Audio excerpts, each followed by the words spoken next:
രാജ്യസഭാ chairman Jagdeep ധൻഖറിനെതിരെ അവിശ്വാസ പ്രമേയം നൽകി ഇന്ത്യ സഖ്യം. രാജ്യസഭാ സെക്രട്ടറി ജനറലിന് അവിശ്വാസ പ്രമേയം സമർപ്പിച്ചതായി ജയറാം രമേശ് എം പി. രാജ്യസഭാ അധ്യക്ഷന്റെ പക്ഷപാതപരമായ നടപടിയെ തുടർന്നാണ് തീരുമാനം. വിവരങ്ങളുമായി സിബി ജോസഫ് ദില്ലിയിൽ നിന്ന് ചേരുന്നു. സിബി, കഴിഞ്ഞ സമ്മേളനകാലം തുടങ്ങിയപ്പോൾ മുതൽ തന്നെ വലിയ തരത്തിലുള്ള പ്രതിഷേധം പ്രതിപക്ഷം ഉയർത്തുന്നുണ്ട്. അതോടൊപ്പം തന്നെ ജഗദീപ് ധൻഖറിന്റെ പെരുമാറ്റത്തിനെ അടക്കം വലിയ വിമർശനങ്ങൾ ഉയർത്തുകയും ചെയ്തു. ഇപ്പോൾ അവിശ്വാസ പ്രമേയ നീക്കവുമായി തന്നെയാണ് ഇന്ത്യ സഖ്യം മുന്നോട്ട് പോകുന്നത്. എന്തൊക്കെയാണ് ജഗദീപ് ധൻഖറിനെതിരെ ഉന്നയിക്കുന്ന ആരോപണങ്ങൾ?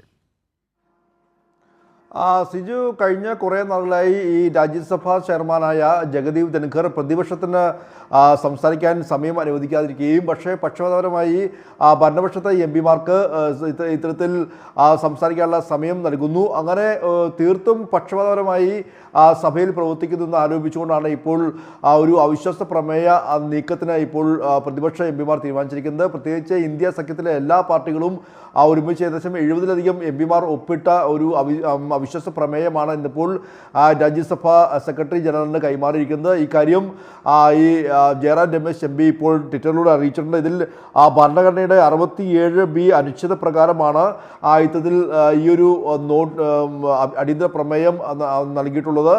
പ്രത്യേകിച്ച് നമുക്കറിയാം, ഈ കഴിഞ്ഞ 2-3 ദിവസങ്ങളിലായി ഈ അദാനി വിഷയവുമായി ബന്ധപ്പെട്ടുകൊണ്ട് പ്രതിപക്ഷം ഉന്നയിക്കുമ്പോൾ അതൊന്നും തന്നെ ചർച്ച ചെയ്യാൻ തയ്യാറാകുന്നില്ല. മാത്രമല്ല ആ കാര്യത്തിൽ സംസാരിക്കാൻ പോലും പ്രതിപക്ഷത്തെ അനുവദിക്കുന്നില്ല. പക്ഷേ സോറോസ് ഫണ്ട് വിഷയവുമായി ബന്ധപ്പെട്ടുകൊണ്ട് കഴിഞ്ഞ ദിവസങ്ങളിൽ പാർലമെന്ററി കാര്യമന്ത്രി കിരൺ റിജിജുവും JP നദ്ദയുമെല്ലാം സംസാരിക്കുമ്പോൾ പ്രതിപക്ഷത്തിനെതിരെ സംസാരിക്കാൻ വേണ്ടി യഥേഷ്ടം സമയം നൽകുകയും അതിനുശേഷം അതിന് മറുപടി നൽകാൻ അല്ലെങ്കിൽ അതിൽ ഇത്തരത്തിൽ പ്രതിപക്ഷം ആവശ്യപ്പെടുമ്പോൾ പ്രതിപക്ഷത്തിന് സമയം നൽകുന്നൊരു സാഹചര്യമില്ല. അങ്ങനെ തികച്ചും ഏകപക്ഷീയമായി ഈ ഒരു സ്പീക്കർ അല്ലെങ്കിൽ രാജ്യസഭാ ചെയർമാൻ പെരുമാറുന്ന ഒരു സ്ഥിതിയുണ്ട്. അതിൽ പ്രതിഷേധിച്ചുകൊണ്ടാണ് ഇപ്പോൾ രാജ്യസഭയിലെ എല്ലാ എം പിമാരും പ്രതിപക്ഷ എം പിമാരും ഒപ്പിട്ടുകൊണ്ടുള്ള ഒരു അവിശ്വാസ പ്രമേയം ഇപ്പോൾ രാജ്യസഭാ സെക്രട്ടറി ജനറലിന് കൈമാറിയിരിക്കുന്നത്.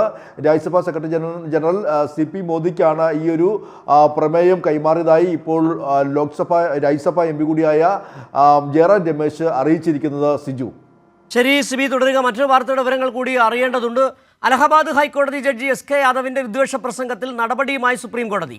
അലഹബാദ് ഹൈക്കോടതിയിൽ നിന്നും സുപ്രീം കോടതി വിശദാംശങ്ങൾ തേടി. വിവരങ്ങൾ CBC ജോസഫ് തന്നെയാണ് നൽകുന്നത്. സിബി, ഇത് കഴിഞ്ഞ ദിവസം വിശ്വ ഹിന്ദു പരിഷത്തിന്റെ പരിപാടിയിൽ പങ്കെടുത്തുകൊണ്ട് യാദവ് നടത്തിയ വിവാദപരമായ പ്രസ്താവന, രാജ്യത്തെ ഭൂരിപക്ഷ ഹിതം തന്നെ നടപ്പാക്കണമെന്ന് പറയുന്ന വല്ലാത്തൊരു പറച്ചിൽ, അത് വീണ്ടും അദ്ദേഹം ഇന്നും ആവർത്തിക്കുന്ന തരത്തിലേക്ക് വരികയും ചെയ്തു.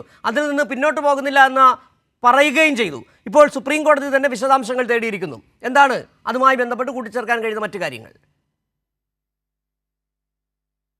SK യാദവിനെതിരെ നിരവധി പരാതികൾ സുപ്രീം കോടതിക്ക് ലഭിച്ചിരുന്നു. പ്രത്യേകിച്ച് കഴിഞ്ഞ ദിവസം CPM-ന്റെ പോളിറ്റ് ബ്യൂറോ അംഗം കൂടിയായ ബൃന്ദ കരാട്ട് ചീഫ് ജസ്റ്റിസിന് കത്തയക്കുകയും ചെയ്തിരുന്നു. ഇത് ഭരണഘടനാ വിരുദ്ധമായ പ്രസ്താവനയാണ്. മാത്രമല്ല ഇത്തരത്തിൽ വിശ്വ ഹിന്ദു പരിഷത്തിനെ പോലുള്ള ഒരു സംഘടന പരിപാടിയിൽ പങ്കെടുക്കുകയും അവിടെ ഈ ഏകീകൃത സിവിൽ കോഡ് അതോടൊപ്പം തന്നെ മറ്റുള്ള ഈ അമെൻമെൻ്റ് അടക്കമെല്ലാം തന്നെയും പ്രത്യേകമായി ഇത്തരം കാര്യങ്ങൾ ചർച്ച ചെയ്യുന്നത് പരസ്യമായി അഭിപ്രായം പറയുന്നതും ഒരു കൊൽക്കത്ത ഹൈക്കോടതി ജഡ്ജിയായിരിക്കെ അത് ശരിയല്ല, അത് ഭരണഘടനാ വിരുദ്ധമാണ്, സത്യപ്രതിജ്ഞാ ലംഘനമാണെന്ന് ചൂണ്ടിക്കാട്ടിക്കൊണ്ടായിരുന്നു ഇത്തരത്തിൽ പരാതികൾ വന്നത്. എന്തായാലും ഈ പരാതിയുടെ അടിസ്ഥാനത്തിൽ കൂടിയാണ് സുപ്രീം കോടതി ഇപ്പോൾ ഇടപെട്ടിരിക്കുകയാണ്. ഇപ്പോൾ ഹൈക്കോടതിക്ക് അലഹാബാദ് ഹൈക്കോടതിക്ക് ഇപ്പോൾ അതിൽ ഒരു നിലപാട് ചോദിച്ചുകൊണ്ട് ഇപ്പോൾ ഒരു വിശദീകരണം ചോദിച്ചുകൊണ്ട് ഇപ്പോൾ സുപ്രീം കോടതി ആവശ്യപ്പെട്ടിരിക്കുകയാണ്. എന്തായാലും ഒരു നടപടിയിലേക്ക് സുപ്രീം കോടതി പോകുന്നതിൻ്റെ ഒരു ആദ്യ പടി എന്ന് നമുക്ക് വേണം പറയാൻ.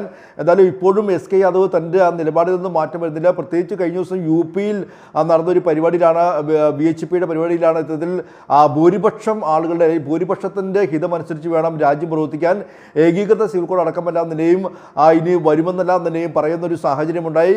അങ്ങനെ തീർത്തും വിദ്വേഷ പ്രസംഗമായിരുന്നു SK യാദവ് അവിടെ നടത്തിയത്. ഇതിനെതിരെയാണ് വളരെ വിവിധ കോണുകളിൽ നിന്ന് വളരെ വലിയ പ്രതിഷേധം ഉയർന്നത്. എന്തായാലും ഇതിൽ സുപ്രീം കോടതി ഇപ്പോൾ ഇടപെടുന്നു എന്നുള്ളതാണ് ഏറ്റവും പ്രധാനപ്പെട്ട കാര്യം. ഇത് മാധ്യമ വാർത്തകൾ ശ്രദ്ധയിൽപ്പെട്ടതായും സുപ്രീം കോടതി അറിയിച്ചിട്ടുണ്ട്. ഇപ്പോൾ സുപ്രീം കോടതിയിലെ PRO തന്നെയാണ് ഈ കാര്യം അറിയിച്ചിരിക്കുന്നത്. സിജു, ശരി, CBC ജോസഫാണ് ദില്ലിയിൽ നിന്നുള്ള വിവരങ്ങൾ നൽകിയത്.